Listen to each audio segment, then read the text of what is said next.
আসসালামু আলাইকুম guys viewers, welcome to my YouTube channel coming. আমি আবার চলে এসেছি আমার চ্যানেলে। সো দর্শকদের উদ্দেশ্যে আবারও বলতেছি যে ঈদ মোবারক, ঈদ মোবারক, ঈদ মোবারক। ঈদের শুভেচ্ছা রইল সবার, এবং সবার শুভকামনা করতেছি। গাইস, আমি যেই রুমটাতে বা মালয়েশিয়াতে এসে যে রুমটাতে আমি উঠছি আর কি, সেই রুমটা এই হলো আমার রুম।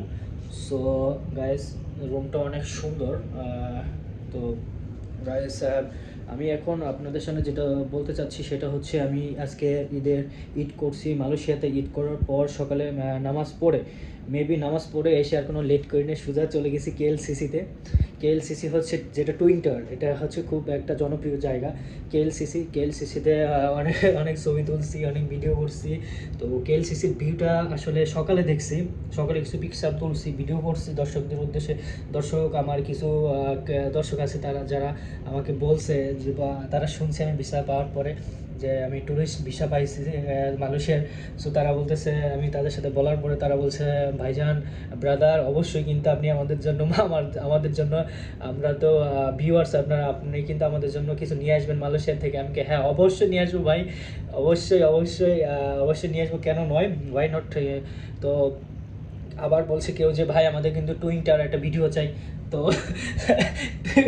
এই টুইন টাওয়ারের ভিডিও করতে গিয়ে আমার যে কয় টাকা খরচ হইলো, এটা তো আমি জানি না, আল্লাহ জানে। এখন এইখান থেকে টুইন টাওয়ার যাইতে হলে মিনিমাম 40 রিঙ্গিত। 40 রিঙ্গিত মানে হিসাব করেন, কনভার্ট করেন বাংলাদেশে কত কত টাকা আসে। 1 রিঙ্গিত সমান মনে হয় এখন 32 টাকা। 40 রিঙ্গিতে কত আসে হিসাব করেন। শুধু এখান থেকে একটু আমি যাবো মনে হয় 10-12 কিলো। সো এতটুকু, এর বেশি 10-12, সর্বোচ্চ 5 কিলো হবে মেবি। ভাড়া হচ্ছে এতটুকু। এটা সিঙ্গাপুরের চাইতেও মনে হয়, সিঙ্গাপুর এর চাইতে বেশি এক্সপেন্সিভ। হ্যাঁ, বেশি এক্সপেন্সিভ, সেটা হচ্ছে সিঙ্গাপুর। সো গায়েস, এটাই ছিল ইনফরমেশন। সো এখন আমি আবার যাচ্ছি আমার আজকে একটা মেমোরেবল ঘটনা, যেটা বলা হয়নি গাইস। সেটা হচ্ছে, আমি আমার বাংলাদেশে এক ভাইয়ের সাথে দেখা হয়েছে। আমি ট্যাক্সি পাই নাই এই দেশে। ট্যাক্সিতে উঠে যদি আপনি কোথাও যাইতে চান, তাহলে আপনাকে একটা কাট করতে হবে, এমআরটি কাট করা লাগে। আর নয়তো বা গুগল ম্যাপের একটা সিম কিনে ইয়ে করে। এখন আমি যেহেতু সিম কিনি নাই, এটা আমার ব্যর্থতা, আমি সিম কিনি নাই। আমি ভাবছিলাম যে 3-4 দিন থাকবো, কি সিম, আমি তো বুঝতাম না তো কিছু। এখন সিম না কিনলে গুগল ম্যাপ একটা অপশন আছে, ওটা আপনি ইনস্টল করতে পারবেন বা ডাউনলোড করতে পারবেন, দেখতে পারবেন। এখন আমি যে ট্যাক্সি ডাউনের সিগন্যাল দিতেছি, stop stop please, stop please, no no no, মানে ওরা কোনো মানে রেসপন্সই করতেছে না। মানে আমি বুঝলাম না, but why this reason don't response, মানে ওরা আমি মানে সমস্যাটা বা কারণ যেটা বলা, বাট হোয়াই দিস রিজন, আমি কারণটাই বুঝলাম না যে কেন ওরা দাঁড়াচ্ছে না। পরবর্তীতে বাঙালি ভাইয়ের সাথে আবার দেখা হলো, বললাম ভাই, আমি তারপরে শেষ পর্যন্ত বুদ্ধি কী করলাম দেখেন, আমি লোকেশন ট্যাগ করলাম। আমার যে হোটেল ছিল, হোটেলের লোকেশন ট্যাগ করছি, কইয়া আর কি আমি হোটেলের যে লোকেশনটা আমি শেষ পর্যন্ত ট্যাগ করলাম। ট্যাগ করার পর হচ্ছে আমি সেখান থেকে ট্যাগ করে আর কি প্রায় 15-20 কিলো হাঁটছি। হাঁটার পর আমি এক জায়গায় আসছি। আসার পর আমার সেখানে একজন বাংলাদেশি ভাই ছিল। ভাই ওই ভাই আমার বলতেছে যে, দেখে বলতেছে, কোথায় আপনি কিছু খুঁজছেন? আমি বলছি, I come from Bangladesh, so I am a tourist, আমি এখানে নতুন আসছি। সো ওরা বলছে, ও বাংলাদেশি ভাই, বইলা বাজা করে ধরছে। আমি ওই একটা মানুষ পাইলাম যে বাংলাদেশের মানুষকে ভালোবাসে। সো সে আমাকে বসাইলো, কোক খাওয়াইলো, তারপরে হচ্ছে সে সেমাই খাওয়াইলো। আজকে ঈদ ছিল মেবি। তো খাওয়ানোর পর আমি খুবই অত্যন্ত খুশি হয়েছি গায়ে, যে আসলে বাংলাদেশে কিছু মানুষ আছে যারা বাঙালি মানুষকে দেখলে অত্যন্ত ভালোবাসে, অত্যন্ত রেসপেক্ট সম্মান করে। তো তারপর আমি তাকে দেখে খুবই খুশি। বাংলা একটা মানুষ পাইলে যে কি একটা সাহস বাড়ে, মনে হচ্ছে যেন আমি সব কিছু ভেঙে চুরে ফেলবো, এমন একটা সাহস বাড়ে। সো তারপরে তারা আমাকে আসতেই দিবে না। তারা পরবর্তীতে রান্না করছে আমার জন্য, মাংস রান্না করছে। দেখেন, বাঙালি, সে তার সাথে কিন্তু আমার কোনো সম্পর্ক নেই। জাস্ট রাস্তায় আমি দেখছি সে বাংলাদেশের বাড়ি, আমার বাড়ি বাংলাদেশ। সো এতটুকুই রিজন, তাছাড়া কোনো রিজন নেই। সো তারা পরবর্তীতে আমাকে রান্না করে খাওয়াইলো, এবং রেস্ট করতে দিল, বসতে দিল। দেওয়ার পরে গাইজ, আর তারপরে হচ্ছে আপনার কোক নিয়ে আসলো, বাজার করে নিয়ে আসলো।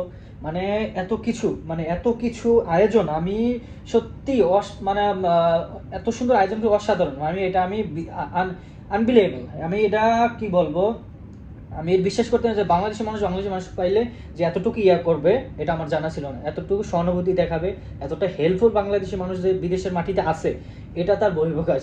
সে আমাকে কি করছে, ডিম রান্না করছে, মুরগির মাংস রান্না করছে, গরুর মাংস রান্না করছে, আবার টমেটো সালাদ করছে, আবার শশা। মানে সত্যি আমি সত্যি অসাধারণ খুশি হয়েছি যে মালয়েশিয়াতে আমি যেখানে থাকি খাইতে গেলে আমার বাংলাদেশি টাকা 1500 টাকা লাগে খাইতে যাইতে হলে। আর যেখানে হিন্দু অন্য অন্য অজাতি মুসলিম অথবা যে খ্রিস্টানদের যে হোটেল, ওই হোটেলে আমি খাইতে পারবো না। এই খাবার তো সবাই পেটে ঢুকবে না, ঢুকলে আমি বুঝিং করবো। একবার হোটেলে খাইছি, খাবার শূন্য, সেই দাম দিয়ে আমি চলে আসছি, বিল দিয়ে আমি চলে আসছি, কিন্তু ভাত আমি খাই নাই। মানে আমার আমার রুচিতে যেটা না নেয় এটা আমি অসম্ভব, সেটা কোটি টাকার দাম হলো আমি সেটা আমি অ্যাকসেপ্ট করি না। সো আমি যখন এটা আমি খাইতে পারি, সেন্ট শুনে আমার হয়ে গেছে ভিতর। পর আমি বললাম no no no no no no, এটা no enough for my health, এটা আমার জন্য পর্যাপ্ত না আমার শরীরের জন্য। সো এটা আমার স্বাস্থ্যের জন্য এটা ভালো কিছু হবে না। পরবর্তী আমি বললাম নো নো ইট, কাম ব্যাক। পরবর্তী তারা সেটা ফিরাই নিয়ে গেলো, যার পর আমার বিলটা আমি দেওয়া লাগলো। এতটুকু বললো না যে ভাই একটু 5 টাকা কম নেন, এটাই হলো বিদেশ।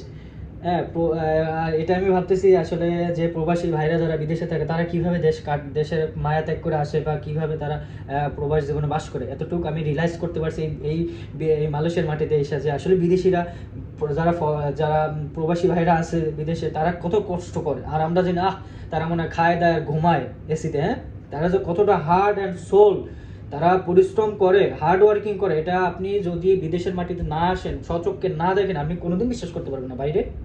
আপনাকে প্র্যাকটিক্যালি যদি আপনি এটা স্বচক্ষে না দেখেন, রিয়েলাইজ না করেন, তো আপনি এটা বিচার করতে পারবেন না। সো আমি এটা দেখতেছি, আমি এটা বুঝতেছি, রিয়েলাইজ করছি। সো প্রবাসীরা মাথার ঘাম পায়ে ফেলে তারা পরিশ্রম করে, তাদেরকে সবার আগে সম্মান করা উচিত, রেসপেক্ট করা উচিত। বিশেষ করে আমাদের বাংলাদেশের যে এয়ারলাইন্সগুলো, বাংলাদেশের এয়ারপোর্টগুলো 2 নম্বর সালার এয়ারপোর্ট, এই এয়ারপোর্টে প্রবাসীদের কোনো সম্মান নেই, রেসপেক্ট নেই, কিছু নেই। আমার বলা উচিত যে প্রবাসী যারা ভাই আছে তাদের আগে বিমানবন্দরে গেলে তাদের আগে সিট দেওয়া লাগবে, তাদের রেসপেক্ট যতটুকু পাওয়া উচিত ততটুকু করা লাগবে।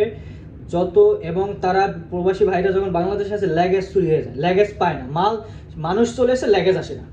এমন এয়ারপোর্ট বাংলাদেশে, দেখেন কতটা অবনতি, মানুষ আসে ল্যাগেজ আসে না। এর জন্য 6 মাস দৌড়াদৌড়ি করে, 3 মাস দৌড়াদৌড়ি করে। আমি সেদিন এয়ারপোর্টে আসছি, আসার পর এক ভাই থেকে আসছে, দুবাই থেকে আসছে, সে আসছে, তার ল্যাগেজও উঠছে প্লেনে, কিন্তু সে আসছে ল্যাগেজ আসে না। পরবর্তী সে আবার 1 সপ্তাহ পরে আসছে, কিন্তু বাংলাদেশের এয়ারলাইন্স বা বিমানবন্দর থেকে সেই ব্যক্তি কোনো ফোন করা হয়নি, নো টেক্সট, নো SMS, যে ভাই আপনার জিনিসটা তো রয়ে গেছে, আপনি এই জিনিসটা আপনি এসে নিয়ে যান। নো, সে 7 দিন পর না পেরে গিয়ে যোগাযোগ করছে, পরবর্তী হ্যাঁ আসবে, আসতেছে, আবার একটা ডেট দিছে, সেই ডেটে গেছে, আবার ফোন করে ফোন ধরে না। এই হলো আমাদের বাংলাদেশি এয়ারপোর্টের অবস্থা। সো প্রবাসী ভাইদের রেমিটেন্সেই দেশ চলে। সো আমি বলতে চাই প্রবাসী ভাইদেরকে সর্বপ্রথম সর্বস্তরে মানে সর্বোচ্চ সম্মানটা তাদের দেওয়া উচিত, রেসপেক্টটা দেওয়া উচিত। ঠিক আছে, প্রবাসী রেমিটেন্সের জন্যই সরকার এত বড় বড় কলকারখানা তৈরি করে, এত বড় বড় 5 তলা বিল্ডিং তৈরি করে, এত বড় যে পদ্মা সেতু করে, কার টাকায় করে? প্রবাসী ভাইয়ের যে রেমিটেন্স আসে সেটার এই সরকার তো সেটা নিচ্ছে, তো সেই প্রবাসীদেরকে কেন অসম্মান করা হবে? তাদের জন্য একটা গেস্ট হাউস নেয়, তারা যে ফ্লাইটের 20 দিন, sorry mistake, for my mistake, ফ্লাইটের যদি 3-4 ঘন্টা অথবা 12 ঘন্টা আগে যদি সবাই একদিন আগে আসে, তাদের থাকার জায়গা হয় না এয়ারপোর্টে, তারা কি ট্যাক্স দেয় না? তারা যে যায় বিদেশ, যে যায়, সরকার ট্যাক্স নেয় না? তারা যে ল্যাগেজটা নেয় তার ভাড়া দিয়ে তারা নিয়ে যায়, তাহলে ল্যাগেজটা কেন আসে না? মানুষ চলে এসে ল্যাগেজ আসে না, সেই ল্যাগেজের জন্য কত দৌড়াদৌড়ি ভোগান্তি করতে পায় তারা, এটা আমি নিজে চোখে দেখছি। সে লোকটা কান্দার অবস্থা। সো এটা দেখে আমার এতটা আমার খারাপ লাগছে, আমি আমি আপনাকে বোঝাতে পারবো না। সো এই জিনিসগুলো অবশ্যই রেকটিফাই করা উচিত, অবিলম্বে অবিলম্বে এই জিনিসগুলো রেকটিফাই করা উচিত। প্রবাসীদের সর্বোচ্চ সম্মান দিতে হবে, তাদেরকে সর্বোচ্চ যে ফ্যাসিলিটি দেওয়া লাগে সেগুলো দেওয়া লাগে, এটা 100% করতে হবে সরকারকে। এইসব জিনিসগুলো সরকারকে মাথায় রাখতে হবে যে প্রবাসীদেরকেই বা ভালো রাখা যায়, তাদের জন্য বিশ্রামাগার তৈরি করা, তারা যদি একটু বিশ্রাম নিতে পারে, 2 ঘন্টা 5 ঘন্টা আগে আসে, তারা 2 ঘন্টা বিশ্রাম নেয়। বাংলাদেশ এয়ারপোর্টের বাইরে যে মশা, আমি 5 ঘন্টা 6 ঘন্টা ছিলাম, আমার অজ্ঞান বানাইছি ভাই, কামড়াইতে লাস্টে আমি হাঁটতেছি, বয়ে থাকতে পারতেছি না, শুধু হাঁটতেছি যাতে মশা গায়ে না লাগে। এই হলো বাংলাদেশ এয়ারলাইন্স আর বাংলাদেশের বিমানবন্দরের শাহজালাল ইন্টারন্যাশনাল এয়ারপোর্ট, এই এয়ারপোর্টের এই অবস্থা। আর বাইরে পরিবেশে আপনি আইসা দেখেন, মাটিতে ঘুমাবেন তা আপনার গায়ে মশা লাগবে না, এমন কান্ট্রি।